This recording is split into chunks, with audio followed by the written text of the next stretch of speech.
The sexual life of adult women is a dark continent for psychology. A woman should soften but not weaken a man.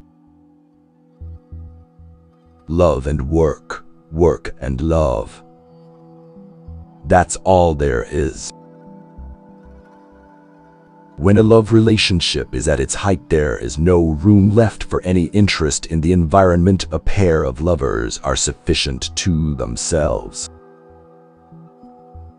If you want your wife to listen to you, then talk to another woman. She will be all ears. Writers write for fame, wealth, power, and the love of women. Where such men love, they have no desire, and where they desire, they cannot love. What we call happiness in the strictest sense comes from the preferably sudden satisfaction of needs which have been dammed up to a high degree. Whoever loves becomes humble. Those who love have, so to speak, pawned a part of their narcissism. The more perfect a person is on the outside, the more demons they have on the inside. There is, to my mind, no doubt that the concept of beautiful had its roots in sexual excitation and that its original meaning was sexually stimulating. An overwhelming majority of symbols in dreams are sexual symbols.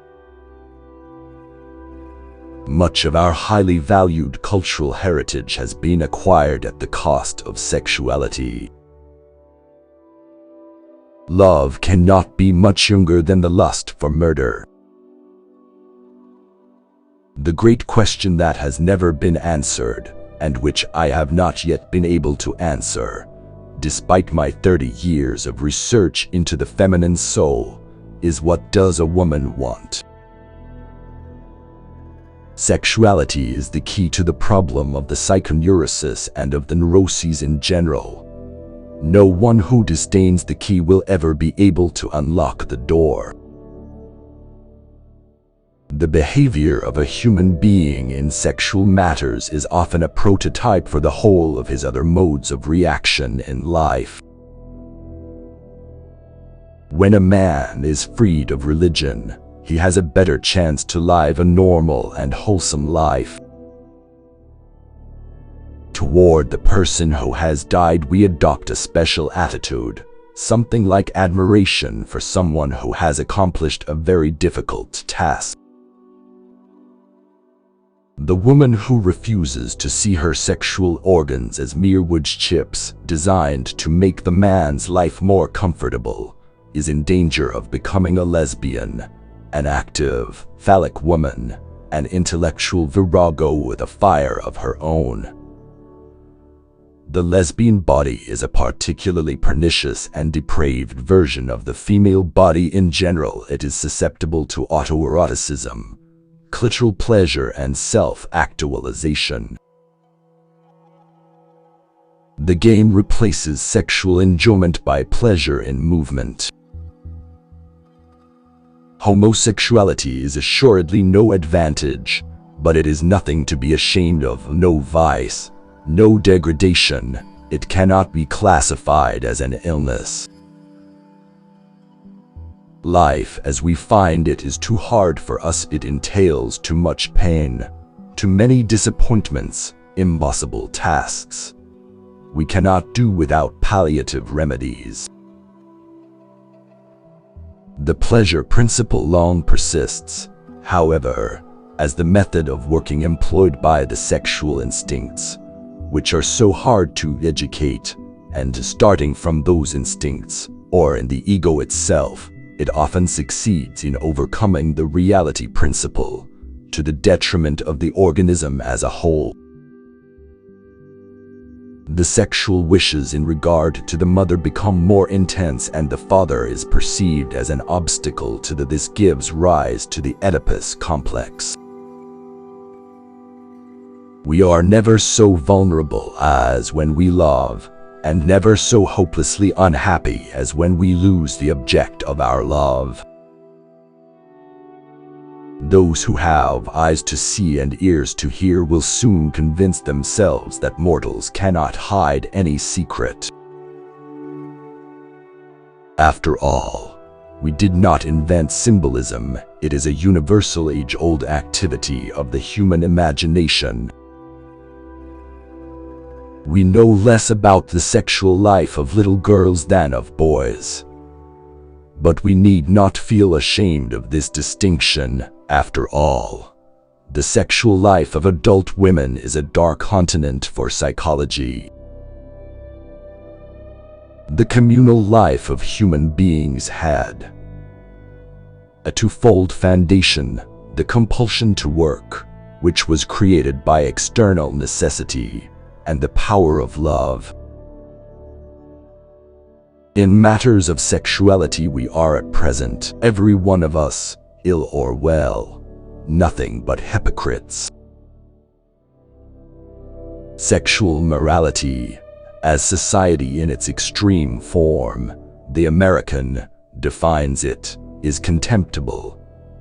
I advocate an incomparably freer sexual life.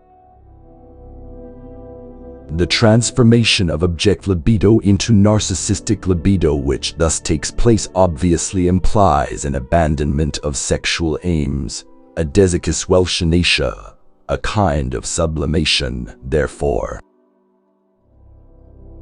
Love in the form of longing and deprivation lowers the self-regard.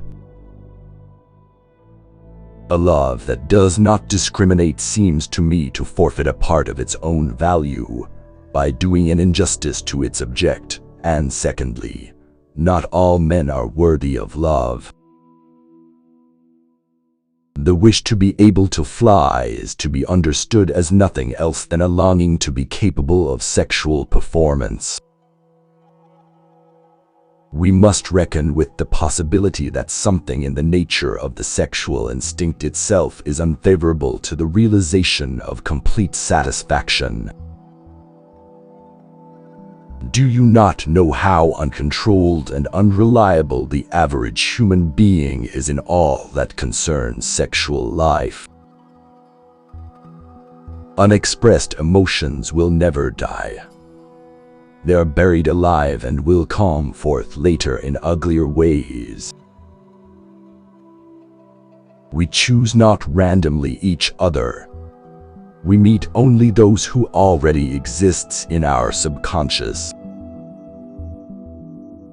The only person with whom you have to compare ourselves is that you in the past, and the only person better you should be. This is who you are now. Love is a state of temporary psychosis. Most people do not really want freedom, because freedom involves responsibility, and most people are frightened of responsibility. Psychoanalysis is in essence a cure through love. In the small matters trust the mind, in the large ones the heart. Love and work are the cornerstones of our humanness. Not all men are worthy of love. The mind is like an iceberg. It floats with 1/7 of its bulk above water. I've been a fortunate man in life. Nothing has come easily.